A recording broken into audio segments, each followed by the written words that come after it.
I was in a post in Tanzania, and I've climbed Kilimanjaro 3 times, and I've seen the effect of climate change. And probably there are 2 examples on the planet where people actually can tell climate change is happening. One is on Kilimanjaro, and one is in the Antarctic. And I felt as soon as I took up my position there, I was very privileged to become a head of delegation there, that climate change had to be a mega issue for us. And it was all about learning from other places. But I lived my own dream, and I've been involved in development for many, many years now.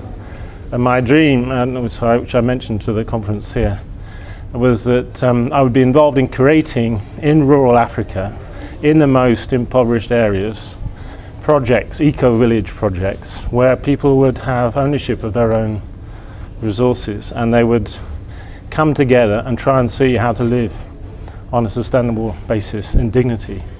And we succeeded with relatively little money, with the GCCA support, to set up 3 projects. And now I was overjoyed to hear just 2 days ago that the amount of money going to these projects has been quadrupled, and brand new projects are now going to develop because they've been a great success story. And my dream was that the experience that lived in Tanzania would be picked up, taken on by other countries in Africa, in Asia, Pacific, because all the people, the most vulnerable people, suffer the same problems. And often they're the forgotten people. They're not urban based, they're illiterate, they don't have access to knowledge, communication. But if you can give them modern technology, if you can care about their development, then they can become tremendous agents for change, and they can give messages which revolutionize their views on life and on what they can do.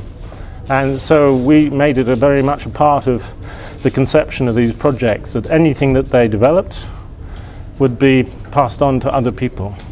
And we'd set up internet connections and, you know, networks of one sort or another. So, and it's working. There's a project which is one of my passions, a place called Chilolo, which is very close to the main parliament in Tanzania, in Dodoma. That's 45 minutes from the Parliamentary Assembly.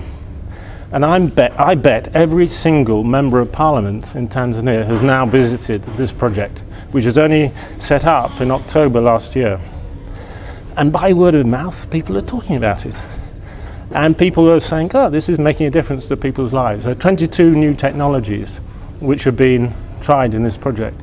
So this type of meeting and the possibility of people, as they are, from that project, coming here, explaining their views, making brochures, there's a video being produced, it's fabulous. No, it's just fabulous.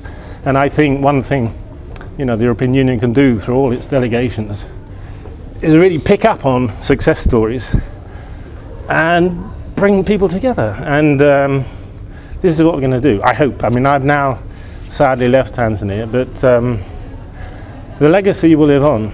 And it will live on because it's made sense, it's woken people up to what climate change can do to their lives, and it's given them a sort of empowerment so that they can address that problem.